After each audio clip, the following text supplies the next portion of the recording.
Hello students, welcome to Dhalsar classes. हम लोग previous lecture Pareto को डिस्कस किए थे। Today will discuss George Simmel, another social thinker, जिन्होंने फॉर्मल सोशियोलॉजी की बात करते हैं और डिफरेंट सोशल टाइप्स की बात करते हैं। George Simmel is German sociologist and he wanted to understand society from a different perspective. तो जो हम समाज को समझते थे अगस्ट कॉम्ट, हर्बर्ट स्पेंसर की तरीके से, तो ये एक नई तरीके से, एक यूनिक तरीके से समाज को समझने के प्रयास किए थे। that how the idea of George Simmel became an important part of association or association that can be an important dimension with respect to the historical periods and cultural settings, part of the social reality. तो हम जब भी सामाजिक सिद्धांत की बात करते हैं, जब हम समाज को एक इंटरेक्शन के माध्यम से देखते हैं, that how sociology is to study different type of interaction among different individuals. तो ये जो over the time different historical setting और cultural setting में होता है interaction, so that gives a new dimension to understand society. अगर आप micro sociological theory, जब हम हर्बर्ट मीड या सिंबॉलिक इंटरेक्शनिज्म की बात करते हैं, तो बेसिकली ये इंटरेक्शन पर्सपेक्टिव को यहाँ पे जॉर्ज सिमेल इंपॉर्टेंस दिए हैं, that how the individuals interactions part of creating a social reality and history, different historical periods या कल्चरल सेटिंग में हम सिमिल की जो इंटरेक्शन पर्सपेक्टिव में समझते हैं। सिमिल की एक important idea that how the formal sociology developed, क्योंकि formal sociology in terms of the way it is created by the individuals interactions. तो जॉर्ज सिमिल भी अगस्ट कॉम्ट, हर्बर्ट स्पेंसर की that we can discover the underlining in uniformities in social life. जो सामाजिक जीवन है उसके अंदर जुड़ा हुआ जो कारण है, उस मीनिंग को, उस सिस्टम्स को समझने के लिए उससे जुड़े हुए जितने भी यूनिफॉर्मिटीज है, यूनिफॉर्मालिटीज है, उसको हम समझने की प्रयास जर्ज सिमेल के तरीके से करना चाहते हैं। In other words, that how the idea of social laws, जो हम सामाजिक लॉ कहते हैं, समाज को चलाने के लिए, समाज को समझने के लिए, so it is part of the interaction process.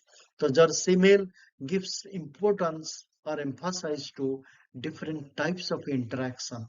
तो ये इंटरेक्शन आपको सबऑर्डिनेट भी कराता है, डोमिनेशन भी कराता है, और ये सबऑर्डिनेशन एक जगह पे है, डोमिनेशन एक जगह पे है। So that means the individuals role और इंटरेक्शन इज नॉट फिक्स्ड। तो एक व्यक्ति एक जगह पे सबऑर्डिनेट है और एक जगह पे डोमिनेंट भी है। तो कहीं डोमिनेंट बाय अदर्स, कहीं डोमिनेंट दूसरों के ऊपर ये करता है। So that means where is your interaction, how your interactions clarifies your positions. तो हमारे पास जितने भी इंटरेक्शन है, पॉलिटिकल, इकोनॉमिक, रिलीजियस या डिफरेंट एक्टिविटीज के माध्यम से हम इस फॉर्मल सोशियोलॉजी को समझते हैं फ्रॉम जॉर्ज सिमेल्स पर्सपेक्टिव। और ये जो जॉर्ज सिमेल्स की आइडिया है, that how the interactive process gives a new dimension to understand the social reality और सोशल मीनिंग और सोशल स्ट्रक्चर। तो यहाँ पे जॉर्ज सिमेल कहते हैं there are no pure forms in existing social reality. कोई एक प्योर की बात नहीं है, एक ही तरीके की सामाजिक वास्तविकता है। It is consist of number of formal elements. बहुत सारी चीजों को लेके हम समाज को समझना चाहते हैं, both cooperation and conflict, both subordination and superordination, both pure and conflict or pure cooperation found in the society। तो इसका मतलब एक जो फॉर्मल अप्रोच है, तट यहाँ पे एक ही डायमेंशंस में हम समाज को नहीं देखना चाहते हैं, ना खाली कोऑपरेशन, ना खाली कॉन्फ्लिक्ट, ना सबऑर्डिनेशन, ना ओनली सुपरऑर्डिनेशन। तो यहाँ पे दोनों चीज को साथ लेके हम समाज को साथ चाहते हैं। It cannot be a society which is absolute cooperation और एब्सोल्यूट कॉन्फ्लिक्ट। खाली कोऑपरेशन से हम समाज को नहीं समझ सकते हैं, ना खाली कॉन्फ्लिक्ट। ना खाली सबऑर्डिनेशन की बात कर सकते हैं, ना खाली सुपरऑर्डिनेशन। तो ये जो सिमिल्स की तरीका था, that how the real society is not about one pure forms और absolute forms, rather it is both the combination of दोनों, दो side, two sides cooperation as well as conflict. जब हम सिमिल्स की बात करते हैं, that how different types of association की बात करते हैं। यहाँ पे एसोसिएशन मतलब सोसाइटी एंड एसोसिएशन की बात करते हैं। Society and association both are important expected to understand the individuals. तो यहाँ पे इंडिविजुअल जो सोसाइटी में रहता है वो एसोसिएशन, इसका मतलब we are attached to a higher unity. The unity is about the composed of individuals. हर व्यक्ति को लेके हम एक हायर यूनिटी की बात करते हैं, इसी हायर यूनिटी को हम सोसाइटी को समझते हैं। तो इसका मतलब समाज को समझना है, मतलब द इंडिविजुअल की जो एसोसिएशन है समाज के साथ, उसको ही समझ रहे हैं। That where is that individual, we cannot separate the individuals from the society. तो इसका मतलब हम एक व्यक्ति को अलग नहीं कर सकते हैं, वो समाज से जुड़ा हुआ है और उस समाज के साथ जुड़ के अपनी यूनिटी की बात करता है, इंटीग्रिटी की बात करता है। और सोसाइटी को हम डिफाइन करते हैं उस सारे इंडिविजुअल्स को लेके, इसलिए कहते हैं this is nothing but the composition of many individuals. तो सीमेल यहाँ पे जो सोशियबिलिटी की बात करते हैं, that how the individual is resolved into togetherness. तो कभी अकेले में हम समाज में नहीं देखना चाहते हैं। हम जब भी इंडिविजुअल को देखते हैं, एक unity, family, togetherness, belongingness, interdependence, cooperation, coordination, इसी आधार पर हम व्यक्ति को समझते हैं, ना कि सॉलिटरिटी, ना कि एक सेपरेट एंटिटी मानते हैं। अगर सिमिल के आइडिया में हम एसोसिएशन को समझते हैं, that how the individual is impulse to be sociability. हम अकेले नहीं हैं, किसी ना किसी रूप में समाज से जुड़े हुए हैं। परिवार, इंस्टीट्यूशन या किसी भी सोशल स्ट्रक्चर हमारी टुगेदरनेस, हमारी यूनिटी और हमारी इंटरेक्शन और इंटरडिपेंडेंसी हमारी एसोसिएशन है।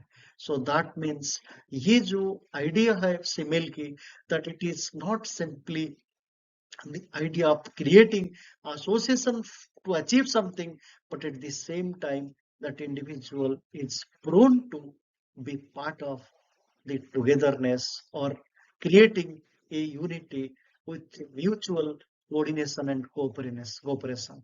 तो यहाँ पे अग्रेसिवनेस, कॉन्फ्लिक्ट भी होता है और यहाँ पे अट्रैक्टिवनेस भी है, यहाँ पे कोडियलिटी भी है। तो इसका मतलब हमारी कॉन्फ्लिक्ट भी होता है, तब भी हम किसी न किसी और लोगों से या समाज से जुड़े रहते हैं। तो हमारी कॉन्फ्लिक्ट हमें अकेले भी रहना नहीं देता है, हम किसी और एसोसिएशन के साथ भी जुड़े रहते हैं। इसलिए मैंने कहा एसोसिएशन जब हम समझते हैं, that how the individual can be understood, that part of any group or any social structure, social system as part of the togetherness. तो यहाँ पे sociability means that we are equal part of a larger togetherness. तो हम लोग जब साथ रहने की बात करते हैं, हम एक साथ इंटरेक्शन की बात करते हैं, और ये सारे व्यक्ति को लेके, डिफरेंट व्यक्ति को लेके, सबकी सोच अलग है, सबकी गोल्स अलग है, फिर भी we feel there are something to be part of this togetherness. तो ये जो इम्पल्स है, ये जो कन्विक्शन है इंडिविजुअल को साथ रहने की, जुड़े रहने की, that is part of the most important contributions of Simmel to understand the association. That society and association both are just created all the individuals to understand their interaction, their associations. So we cannot separate the individual from any type of social structure or social system, because individual is always prone to be together, to create another unity, to create certain belongingness with certain any form of group or association. तो यहाँ पे जब simile की बात करते थे, जब stranger की बात करते हैं, जब मीडिएटर की बात करते हैं, जब पोर की बात करते हैं, डिफरेंट टाइप्स ऑफ जिसको सोसाइटी में सिमिल डिस्क्राइब करते हैं, different range of societies. Stranger, stranger हम किसको कहते हैं? जब हम कहते हैं that this is one way to understand the first time association. जब हम पहली बार किसी से मिलते हैं, so it can be stranger. So that means a social type which has a relationship with certain types of first interaction। पहली बार किसी के साथ किसी भी सोशल सिस्टम में हम जब उसके साथ इंटरेक्शन करते हैं, तो एक वन सोशल फॉर्म क्रिएट होता है जिसको हम कहते हैं द स्ट्रेंजर। बट जब हम मीडिएटर की बात करते हैं या जब सीमेल की बात करते थे, ये stranger is about a person who comes today but stage tomorrow. So that means ये पर्टिकुलर प्लेस में, सोसाइटी में हमारी जो इंटरेक्शन है, एक बार उसने स्ट्रेंजर की रोल से शुरू हुआ in the beginning, but later somebody is part of that group. So that means stranger is not a permanent marker, rather one day, today, the beginning is the stranger, but next day onwards he is part of the group. But शुरुआत उसकी group के साथ नहीं था, but beginning was a stranger, but later on he became the part of the group. So that means यहाँ पे जो strangers group से कन्वर्ट हुआ, it is because of the interaction. अगर वही पहला दिन क्रिएट ना होता है as stranger, then it would be difficult to be part of a group. So that means the stranger is the beginning of the interaction, but it becomes part of the social group. तो यहाँ पे जब भी stranger की बात करते हैं, यहाँ पे not only about the group, but it is also the interaction with respect to different the exchange of the ideas, exchange of goods। यहाँ पे पोजीशन एक स्ट्रेंजर की फिक्स्ड नहीं है with respect to the idea of different types of interactions। तो आपके लिए कोई स्ट्रेंजर है, but he or she is part of any other group, so आपके लिए आज स्ट्रेंजर है तो कल स्ट्रेंजर ना हो सके। So that means the idea of CMAIL is very much important to understand that how the association and stranger is part of social reality. Thank you so much for watching Dhal Circle.